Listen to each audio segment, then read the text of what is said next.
अस्सलाम नाज़रीन, कौम की आवाज़ में खुशामदीद। मैं हूं आपका मेज़बान शाह शिराज। बुज़दिल दुश्मन की जानिब से जब से पाकिस्तान में 3 रोज़ कबल हमला किया गया है, उसके बाद से हमें पूरा भारत एक बौखलाहट का शिकार नज़र आ रहा है। अब पाकिस्तान के ख़िलाफ़ मुख्तलिफ फ़ेक न्यूज़ चलाई जा रही है। कल रात में तो ऐसे लग रहा था कि पूरे पाकिस्तान को भारत ने तहस नहस कर दिया, बर्बाद कर दिया। कराची पोर्ट के मुतालिक फ़ेक न्यूज़ चलाई गई।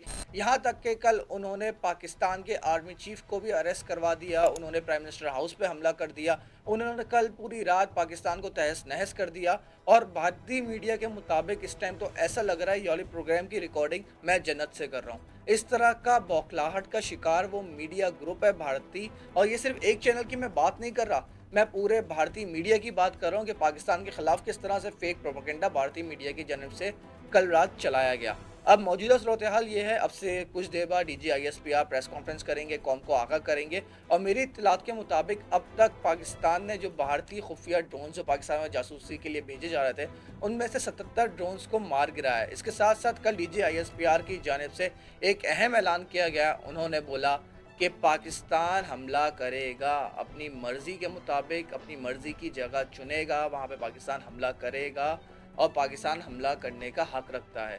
और पाकिस्तान को ज़रूरत नहीं पड़ेगी कि वो भारतीय मीडिया को फॉलो करे कि पाकिस्तान ने हमला किया है या नहीं किया। दुनिया को पता चल जाएगा कि पाकिस्तान जब हमला करेगा। ये बहुत बड़ा बयान था DGISPR का। मौजूदा सूरत हाल ये है, जंग का खतरा अपनी जगह मौजूद है और मुख्तलिफ डेवलपमेंट हर घंटे के साथ साथ हो रही है। हालात किस तरफ जा रहे हैं, तफसीली गुफ्तगू करेंगे मेरे साथ lieutenant general retire Moinuddin Haider साहब प्रोग्राम मौजूद। Thank you so much for joining general साहब। अब जो मौजूदा सूरत हाल हमें बढ़ती हुई नज़र आ रही है, कल DGISPR की जानिब से कैटेगोरिकली अलाउ कर दिया गया है, बयान दे दिया गया है कि पाकिस्तान हमला करेगा और जब पाकिस्तान हमला करेगा पूरी दुनिया को पता चल जाएगा। तो सर, मौजूदा सूरत हाल अब आप किस तरफ जाते हुए देख रहे हैं? मैं तो समझ रहा हूँ कि सिचुएशन जो है वो कुछ कूल डाउन हो रही है, क्योंकि हमारे एयरपोर्ट्स खुल गए हैं, कुछ फ्लाइटें शुरू हो गई हैं और अमेरिका और बाकी जो ताकतें वो पाकिस्तान और इंडिया दोनों को समझा रही हैं कि अभी बात को आगे ना बढ़ाओ। और जो था, हिंदुस्तान ने जाती की तो पाकिस्तान ने भी जवाब दे तो उनको शादी का कर दिया, तो ये आपका जो है ना बदला निकाल लिया आपने। लेकिन वो हमारे DGISPR इसलिए बोल रहे हैं कि कल उन्होंने ड्रोन भेज दिए, 29 ड्रोन भेज दिए पाकिस्तान में। पाकिस्तान ने कहा कि हमारे एयर स्पेस की वायलेशन है और ये एक और हमला मुख्तलिफ शहरों पे किया गया है, तो हम हक रखते हैं कि हम भी हिंदुस्तान को जो है उस पर अपने टाइम पर अपनी मर्जी के मुताबिक अपना टारगेट चुने और हम भी ये काम करें। तो ये बता दिया है उन्होंने, तो कब करेंगे और क्या टाइम होगा।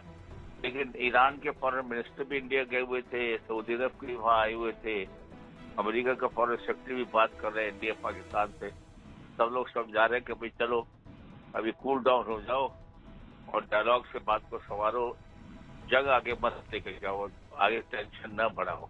ये एडवाइस है दुनिया की सब तरफ से। और पाकिस्तान बहुत रिस्ट्रिक्ट से, बहुत मैच्योरिटी से, बहुत अकलमंदी से काम ले रहा है। सर, अभी आपने बताया कि तकरीबन जो भारतीय जानिब से ड्रोन भेजे गए थे सर, उनकी अब कुल तादाद 77 तक पहुंच चुकी है और भारत की जानिब से कल रात से लेकर अब तक 46 नए ड्रोन्स भेजे गए हैं। तो सर, भारत की जानिब से पाकिस्तान की जो फ़िज़ाई हदूद की मुकम्मल खिलाफ वर्जी की जा रही है, बार बार की जा रही है, और पाकिस्तान के मुख्तलिफ शहरों पर जिस तरह से वो ड्रोन्स भेज रहे हैं, तो सर लग नहीं रहा कि भारतीय जंगी जुनून अब हमें थमता हुआ नज़र आ रहा है। जी, वो अभी तक तो हमारे स्पेस की वायलेशन कर रहे हैं और हम इनको मना भी कर रहे हैं, लेकिन उससे बहुत ज्यादा नुकसान तो नहीं हो रहा है। लेकिन हमारी स्पेस की वायलेशन जरूर है, लेकिन उनके जहाजों की हिम्मत नहीं हो रही कि पाकिस्तान की स्पेस में आए और ये ड्रोन भेज रहे हैं और वो चाह रहे हैं कि हमारे जो इनको न्यूट्रलाइज करने में हमारे एमुनेशन खत्म हो जाए और इनको वाइटल इंफॉर्मेशन मिल जाए, लोकेशन ऑफ रेडार्स की, लोकेशन ऑफ हमारे जो एसेट्स वगैरह जो भी अमिट करते हैं, किसी किस्म का रेल भी वो ये ड्रोन पिकअप करके वापस भेजता है कि कहाँ पर किस चीज की लोकेशन है। इस मकसद को इस्तेमाल कर रहे हैं हमारे टारगेट की सही पिन पॉइंट करने के सिलसिले में। और पाकिस्तान उनको जब वो नजदीक आते हैं तो फिर एंटी एयरक्राफ्ट गन इस्तेमाल करते हुए वो इनको मार के गिरा रहा है, क्योंकि इस पर मिसाइल वगैरह इस्तेमाल करना बहुत महंगा सौदा है, और मिसाइल हमें बचा कर रखने चाहिए कि जब जरूरत हो तो इंडिया के ऊपर हम मारें। सर, भारतीय मीडिया की जानिब से जो कल रात एक झूठा प्रोपेगेंडा शुरू किया, आपने भी देखा होगा। कल तो लग रहा था भारत ने पाकिस्तान को तहस नहस कर दिया। पाकिस्तान पोर्ट के मुतालिक मुख्तलिफ फेक न्यूज़ चलाई गई, प्राइम मिनिस्टर हाउस के मुतालिक मुख्तलिफ फेक न्यूज़ चलाई गई, यहाँ तक कि कल उन्होंने chief of the army staff तक को अरेस्ट करवा दिया। तो सर, ये जो झूठा प्रोपेगेंडा भारतीय मीडिया अपनी आवाम को खुश करने के लिए बना रहा है, आप क्या समझते हैं ये क्या चाह रहा है? इससे उनको हासिल क्या हो रहा है, जब उनको पता है कि ये सब फेक है, हम झूठी खबरें फैला रहे हैं और ये उनके मेन स्ट्रीम मीडिया चैनल्स ये बातें कर रहे हैं? देखिए, वो अपने लोगों को काफी हद तक तो ये प्रोपेगेंडा करके दिखा सकते हैं, बता सकते हैं, बेवकूफ बना सकते हैं। तो आजकल के जमाने में कोई बात छुपी नहीं रहती। हिंदुस्तान के चैनल के अलावा पाकिस्तान के चैनल जो आपस में जाहिर है कि बरसरे बेकार है की बात को करते हुए दुनिया में अल जजीरा है, बीबी है, CNN है, बहुत ही इंडिपेंडेंट सच्ची बात बताए थे। और सबसे बड़ी बात तो ये है कि हमारे एयरपोर्ट खुल गए और हमारी पोर्ट ठीक ठाक काम कर रही है। सोशल मीडिया पर उसकी पिक्चर्स भी आ गई हैं। तो इससे नुकसान हिंदुस्तान को होगा। उन लोगों का अपनी हुकूमत से एतबार उठ जाएगा, तो बोलेंगे ये प्रोपेगेंडा करते हैं, झूठ बोलते हैं। और उन्होंने पहलगाम के बारे में झूठ बोला होगा कि ये दुश्मन ने कर दिया, ये भी उन्होंने किया होगा। मोदी की पॉपुलैरिटी गिरेगी इस काम से। सर, लास्टली मैं आपसे पूछना चाहूँगा, आप क्या समझ रहे हैं अगर पाकिस्तान हमला करता है तो भारत की जानिब से फिर जाहिर सी बात है वो लोग फिर हम पे हमला करेंगे? और क्या ऑफिशियली हम एक वॉर सिचुएशन में इस टाइम पे हैं? क्या हम इसको डिक्लेयर कर सकते हैं कि पाकिस्तान और भारत के दरमियान जंग छिड़ चुकी है? देखिए, लिमिटेड जंग है। बॉर्डर जो है वो क्रॉस नहीं हो रहा है दोनों साइड से। हालांकि इंडियंस तो कह रहे हैं कि पाकिस्तान लाइन ऑफ कंट्रोल को क्रॉस कर रहे हैं, लेकिन अदरवाइज तो we are not crossing each other border. मानते हुए एयर स्पेस को वायलेट कर रहे हैं, उसका हम जवाब दे रहे हैं।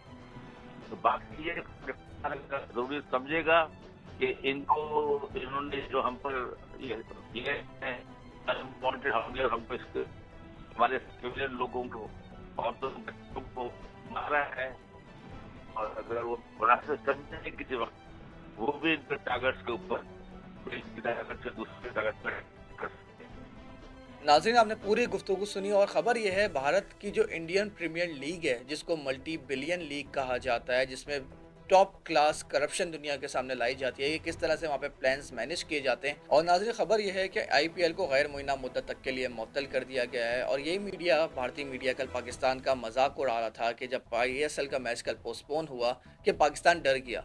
अब दुनिया को पता चल रहा है कि डर कौन रहा है, IPL किसने पोस्टपोन कर दिया। खबर ये भी है कि वहाँ के जो गैर मुल्की खिलाड़ी वहाँ पे आए हुए थे, उन्होंने खेलने से मना कर दिया था कि हम डर रहे हैं, हम पे कोई हमला ना हो जाए। इस तरह का पाकिस्तानी आर्मी का, पाकिस्तानी एयरफोर्स का, पाकिस्तानी नेवी का ये खौफ है जो भारत में बता रहा है कि उन्होंने अपनी जो मल्टी बिलियन लीग है, जहाँ पे वो दुनिया भर से करप्शन वहाँ पे की जाती है, उसको उन्होंने पोस्टपोन कर दिया। ये पाकिस्तान का खौफ है, ये पाकिस्तान का खौफ है। मैं बार बार ये बात रिपीट कर रहा हूँ, ये पाकिस्तान का खौफ है कि जब उनको पता है पाकिस्तान उनको घर में घुस के मारेगा और ऐसा मारेगा उनकी आने वाली 10 नस्लें याद रखेंगी। यही खौफ की वजह है कि उन्होंने अपना जो IPL है उसको पोस्टपोन कर दिया। अपना प्रोग्राम पसंद आया नाज़रीन, अपना फीडबैक जरूर दीजिए। That's all for tonight. Allah हाफ़िज़।